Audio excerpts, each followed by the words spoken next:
Hey guys, Matt from Pomelo Pictures here, and a few weeks ago I did a video about a chain of stores here in the UK called CEX. Now before we go any further, let's just address the elephant in the room. No, it is not pronounced sex, despite what it says on their adverts. Turn your old games into cash at CEX. It stands for Computer Exchange. It says so right above the doors of their central London stores. So let's stop pretending that a nerdy store has an edgy name. It just doesn't. But anyway, I talked about how CEX were illegally reprinting game cases and also, in essence, artificially inflating the price of some of their games.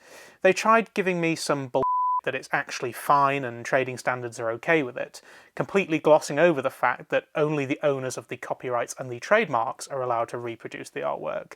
After filing a report showing what they were actually doing, Trading Standards told me that they would look into it, but in the meantime, however, I've continued to go to a number of stores, snapping pictures of them continuing to break copyright and trademark laws, whilst they also breach Trading Standards, like these awful reprints in the Croydon store, including a pile of inflated Wii Sports games, which, by the way, have gone up in price again. And to be fair to them, they did respond, recommending that I get in touch via email, which I did, presenting evidence and telling them that they were potentially the subjects of a trading standards investigation.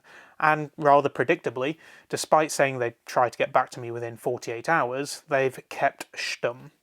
Meanwhile, I questioned their line that they're only printing games covers that have been damaged, when they clearly reprint covers and put them in broken cases anyway, because, you know, money. And despite ignoring 5 or 6 other requests and pieces of evidence sent to them, they felt that this one they actually had an answer for, saying, "Please be assured that we do provide replacement cases as well, if any case is damaged." But by this point I was so fed up of being brushed aside that I could only respond in GIF form. Now there was that, but they'd also printed awful versions of covers and put them in cases with official PlayStation holograms, and that they'd also decided to not even bother being subtle and assume that 3DS cases will do just fine for PS Vita games. And guess what? After all of the evidence put before them, they've agreed to finally stop doing what they're doing. Except I'm lying, they haven't done that at all. What they've actually done is they've doubled down. I went into the Stratford store in London and found these. Now these are 2 copies of Pokemon Pearl, both fake reprinted cases, but take a closer look at the one on the left. You see, in Europe we have larger Nintendo DS cases than in the US and Japan. It's mainly down to many of the games having manuals that cover multiple different languages. But you see, that's annoying, say if you wanted to illegally reprint a DS game cover but have it fit a 3DS sized case, for example. The US artwork, on the other hand, would fit just fine, so you'd think that they might just fake a US case like they were doing last year, but oh no. Instead, they've decided that it's not enough to just illegally reproduce artwork. Why not just take copyrighted and trademarked materials and just make a new case, one that works better for them? Notice that this has the American Nintendo seal of quality, and also a note saying, "For sale, rental and use only in the USA, Canada, Mexico and Latin America," which, by the way, lol.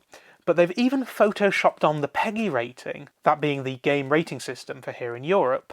And I don't mean they've just mashed together the American and European artwork, it's a different PEGI logo. Instead of the one on the left, they've used the one in the middle, and I'm only really showing you this to give me another opportunity to point out the trademark logo at the top, as in you can't use this without the trademark owner's permission. They've just plastered a PEGI rating over the American artwork to make it look a bit more like the European version, for some unknown reason. Not to mention the fact that they're also printing cases with mismatched rating systems altogether.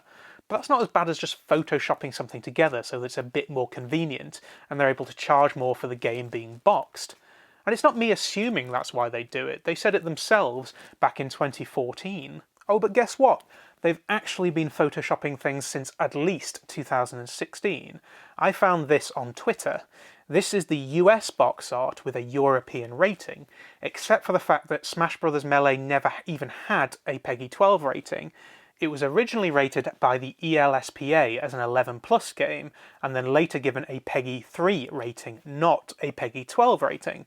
So CEX are even just putting fake ratings on things. They're just photoshopping things on for the sake of it. I guess at least they rated it higher. Imagine if they'd got it the other way round. Some child asked their parents for a GTA game, and instead of an American mature rating, they see a PEGI 3 and they think it's perfectly fine for 6-year-old Timmy and his friends. But the worst is yet to come, because in my last video I praised some stores like That's Entertainment for doing the right thing, but there are stores that directly compete with CEX, often buying store space opposite them. One of these is Gadget, or Gadset, I don't know, it's another one with a stupid name. And in order to compete, they've now started doing it too, only they're even doing a worse job of it. But sadly, they used to use generic labels on games that didn't have an original case. But now in order to compete with CEX, they've dragged themselves into this mess too. You see, CEX are not just carrying out illegal practices, they're now setting a precedent for other stores to break copyright and trademark laws as well. Now, I don't know whether trading standards are actually going to do anything about this, but people asked me in my last video to keep them updated, and that's what I'm doing. If CEX decide to face the evidence against them, then I'll happily post their responses and keep you all up to date. But until then, I'll see you next time.